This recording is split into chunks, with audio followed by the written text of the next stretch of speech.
હાલ એક ભયંકર આગાહીના સમાચાર સામે આવી રહ્યા છે। તમે બાબા વેંગા વિશે સાંભળ્યું જ હશે, જે તેમની આગાહીઓ માટે જાણીતા છે અને જેમને લોકો ગંભીરતાથી લે છે। લોકો બાબા વેંગાની આગાહીઓમાં વિશ્વાસ કરે છે। તાજેતરમાં બાબા વેંગાએ એક રસપ્રદ આગાહી કરી છે, જેણે બધાને ચોંકાવી દીધા છે।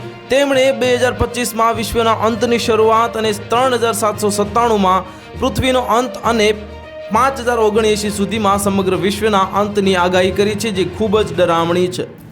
હવે બાબા વેંગાની વધુ એક ચોંકાવનારી ભવિષ્યવાણી પ્રકાશમાં આવી છે, જેને જાણીને લોકો ચિંતિત થાય તે સ્વાભાવિક છે। આ બાબા વેંગાની આગાહી મુજબ 2088માં પૃથ્વી પર એક વાયરસનો પ્રકોપ આવશે।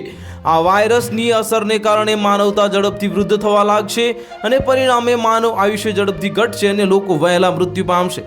જો કે આ ભવિષ્યવાણી સાચી થવામાં હજુ 63 વર્ષ સુધી દૂર છે, પરંતુ વર્તમાન પરિસ્થિતિઓને જોતા તેનાથી સંબંધિત ઘણા સંકેતો દેખાવા લાગ્યા છે।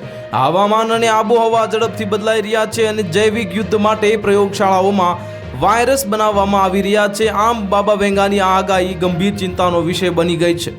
આ બાબા વેંગા એક પ્રખ્યાત ભવિષ્યવેતા હતા, જે બલ્ગેરિયાના હતા। તેનું પૂરું નામ વાંગેલિયા પાંડેવા ગુસ્તેરોવા હતું અને બાબા વેંગાએ ઘણી મહત્વપૂર્ણ વૈશ્વિક ઘટનાઓની આગાહી કરી છે। આ તેમનો જન્મ 31 જાન્યુઆરી 1911ના રોજ સ્ટ્રુમિકામાં થયો હતો। એક અકસ્માતને કારણે તેમને નાની ઉંમરે જ પોતાની દ્રષ્ટિ ગુમાવી દીધી, છતાં તેમની ઘણી સચોટ આગાહી કરી। તો હાલ માટે આટલું જ। મળીશું નવી અપડેટ સાથે। જો તમને અમારા વિડીયો પસંદ આવતા હોય તો વિડીયોને લાઇક કરી દેજો, ચેનલને સબસ્ક્રાઇબ કરી બાજુમાં આવેલા બેલ આઇકનને દબાવી દો, જેથી તમને આવા સમાચારની અપડેટ મળતી રહે।